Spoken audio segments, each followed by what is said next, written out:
I'm Jason Sauer. Some of y'all know me, some of y'all don't. But in this episode, I'm going to break down dollars and cents exactly how much I spend to be an artist and how I make my money, where it goes to. You're going to hear about how I fly all over America, and you're going to hear how much it costs to have a booth in Miami and what that means to me. It's expensive. Hey, I'm Jason Sauer, Cash on the Hood. Thank you so much for watching and listening and liking and sharing and subscribing. Without you guys, this just doesn't work. And of course, it doesn't work without Brian and Cinema Psychos and his podcast with over 400 episodes by the time you're listening to this episode. Brian and Lipson really make this podcast work, and YouTube. Thank you guys so much. All right, so let's get into it. How do I finance being an artist? How does Jason Sauer, dollars and cents, make this happen at 50 years old and doing this literally since age 18 when I decided I was going to be a pro artist? How do I do it? Dollar and cents. Here we go. I love it that you guys are listening. Thank you so much. First off. So I have to figure out as an artist if my primary source of income is chasing down this art fair in the Hamptons and in Miami and then some rando one somewhere in America. But let's just chase down Miami right now. Let's chase down $14,000 for a booth. Let's chase down the $5,000 bill we need for this box truck to drive our stuff there. And let's chase down how we're going to have to buy a derby car, smash a derby car, video all that, turn it into a sculpture, paint, weld, all that stuff, create it into a narrative, and get it down there. That's a lot of work to do to sell a $12,000 sculpture in Miami. And, so as you hear, that doesn't cover the booth. So what you got to do is you got to find a buddy to go halves with. Thank you, Sean.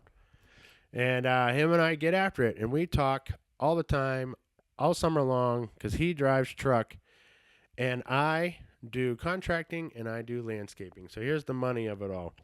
Is I have 60 yards that I've had for 15 years because I knew as an artist two things. I needed to own everything. I couldn't be on a payment if I wanted to make art be emergency. I had to own everything. My car, my house, my everything. My education, all of it had to be owned. Second, I needed time because that's the thing. You need time and money. So what's the two careers that offer time? So if we're going to chase down Art Basel, it's the first weekend of December. So landscaping was the easy choice because you're done mowing there by Thanksgiving. So boom, you're getting your last paycheck. You're beginning all your fall cleanups. Boom, one last check that you roll into Miami with everything you have in your money for the whole year because landscaping money doesn't turn again to the bottom of April because you got to mow and then bill. So your money that you make at that art fair has to hold all winter and keep everything rolling, keep the box truck rolling, all this stuff. So that's what I do is I sand drywall. I got two shoulders from sand and drywall. I got two shoulders from printing screens, from screen printing. Shirts, I've screen printed probably 3 million shirts in my life for money. I've landscaped 1 million yards, but my yards suck. I don't have your cool yards where you sit down. I managed to get into landscaping for boroughs where I landscape the vacant lots is because I had written a grant for dudes fresh out of prison who could help me 15 years ago with my landscaping career, and the Goodwill Southwest Pennsylvania paid them $15 an hour, so they gave them a wage while I gave them training. So it was a wonderful deal, but that deal kind of went away, and that source of income went away. So I'm left alone. It's just me and a mower, and these yards, and I do mowing 4 days every 2 weeks. So I mow 8 days a month. And then the rest of the month, I'm working on plaques that I do for the Most Wanted class, where I make 900 plaques. Those, I get $57 a set. So I end up giving those away. So again, I'm paying to give away my money. But what it is there's 14 million people who bought a ticket to see a demolition derby last year that hosted a Most Wanted Fine Art class. So I have to think about my money as advertising. How do I get my name out there that I'm the man? How do I do that? So I barely make enough money off those jobs. I have to keep hustling with my merch career and my spray painting of demolition derby cars across America career, which is what I do at Track Shot Live. And what is I will buy some spray paint, like a half a pallet, and I'll have it shipped somewhere in America. And I'll fly out there. The promoter will fly me out for the weekend, give me a hotel room, and I'll work off of tips all weekend long. And sometimes I'll make $1,500, but it'll take me 3 12-hour days of spray painting in a field with crazy conditions. So I work real hard for my effort, for my money. Um, I have to pay for the spray paint too, and so that's tough.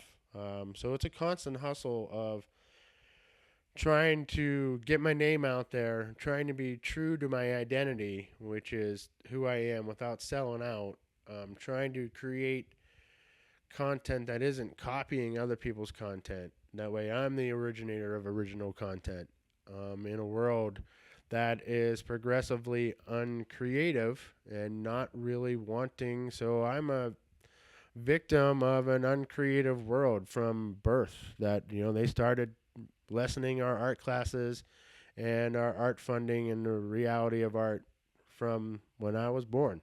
So I watched Andy Warhol. I watched him be alive when I was, 8, 9 years old, and that's what they talked about in school. You could be just like Andy Warhol, and I believed him, and I've been chasing that dream ever since. And it's very expensive. It's much like being a pro golfer is what I think. I only make my money occasionally, and I end up losing a lot because I'm terribly average at this highest levels, and it's tough. And when I realize that I found and wandered my way into generational wealth, that it's beyond my imagination, and I'm a part of this. But the idea is, guys, you think they just pick you out of a crowd? They don't. They already have someone that they've invested in.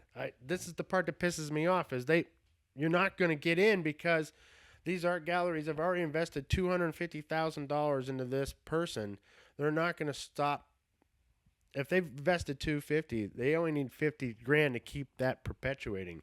To get me up and running, they're going to have to jump $400,000 into me to get me up to that level. So that's why they don't invest in me. That's why it's hard to get these giant galleries to invest in me, because they've already made the investments and they're a generation into the investments. So I'm an independent artist trying to break my way in through, thankfully, Demolition Derby. I have 100,000 followers on Demolition Derby that follow this and help me with my identity across the world. And I'm blessed to have that as my group and my following and my family. But as I try to navigate this art world's designed for F1. It's not designed for Demolition Derby. And I'm literally smashing my way into an F World crowd who is at Bitcoin laundering money. This is huge money. And they have an app to see how artists track and fall like stock. And they have a guy who I follow. His name's Jeremiah at End to End Gallery. And it's my dream. Jeremiah's secondary sales market. As an artist, as you all know this, 99% of all sales come from the very first sale at the gallery. That's it. There's 99% of them that will never resell for that original price. Only 1% of this world gets to be in that secondary market. And that's my goal. That's my dream. How do I get to be in the secondary market? How do I have just enough talent that I'm worthy of being an investment that these people, that people want to invest in? And I am seeing it firsthand.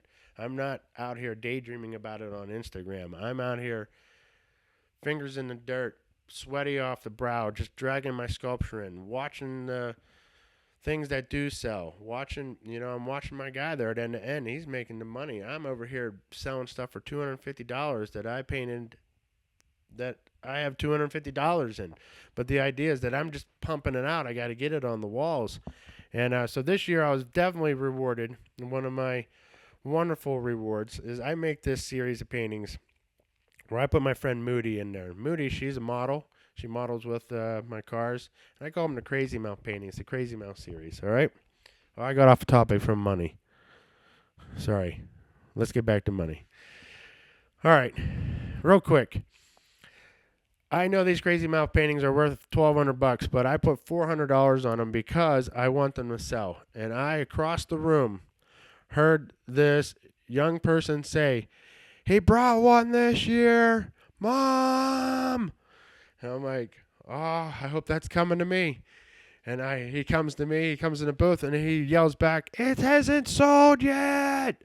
And I'm like, "Oh no, this is happening." And Mom's like, "Oh, he was so happy. He's finally old enough to get one of his paintings that you can have because he had to wait till he was over 16 before he was allowed to have one of your crazy paintings in his room." And I was like, "This is going in your room?" And he's like, "Yes, I've been wanting one for years. You gave me a postcard years ago with Demolition Derby on it." And this is why I invest in the same spot year after year after year. And this is why I chase this money, is because we're building a fan base in Miami that is across the world.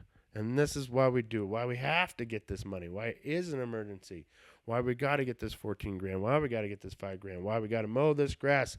When I'm sweating so hard in July mowing grass, I know exactly what it's for. It's for chasing this dream of art, man. I just got to get it. And this is how we get it. I don't know how to get money any other way without being a fraudster. I know my name is Most Wanted, but I still want to do it in a legal way, and I want to do it in a hard way where, I earned it, and you guys believe in me that, he earned his way to the top spot. I earned my way to the Hamptons, man. I just got to keep it, and now that's the hardest part. You've heard this from artists. It's easier to get to the top than to stay on top. Now I have to create something that's even more lasting than just the initial "you just met me." Like, I have to create something that's even longer lasting than that. And I have to struggle with that. So thankfully I sand a lot of drywall and mow a lot of grass to give me time to think about these thoughts and hang out with very professional people like Brian of Cinema Psychos. Without him, I ain't nothing. They give me the great inspiration, like I said, to think about deep thoughts about how do we pay for this. Of course, he's telling me we can make prints and sell them down in the strip district. Yeah, we can. But there's only so many time in the day, and I dedicate to what I know I can make cash at the end of the day. And I know it's construction, and I know it's landscaping, and I know that I can take 2 weeks off from both those jobs, and nobody will know that I'm gone, and I can go try my hand at the dream of being the best artist in the world in Miami. And I think this year will be my 10th year doing it, and it's happening for me. I have great stories of success and great stories of woe, but it's super expensive, but it's doable. It's what your priorities are, and if that's your priority. But if you come from wealth, hat to you. Congratulations. If you can just buy your booth and have wine and champagne to leave your assistant in, I am not faulting you. If you can do it, man, that's awesome. Because I know even at that level, we're still closer together than we are at that other level. Trust me. I know. All right. So I'm still in there, but I'm at the bottom. I'm at the bottom. I'm at the icy light. All right.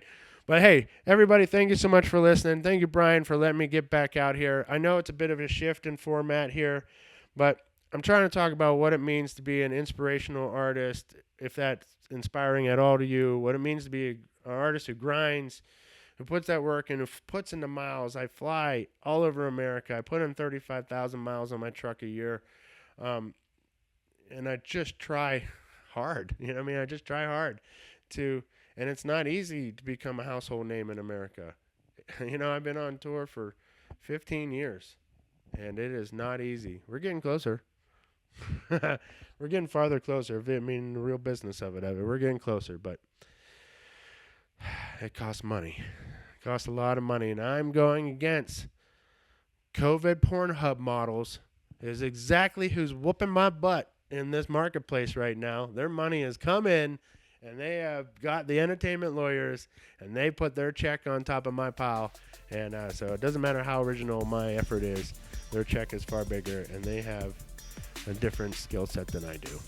So mine is the grind, and I'm here for you guys. Let me know what you think. Thank you so much.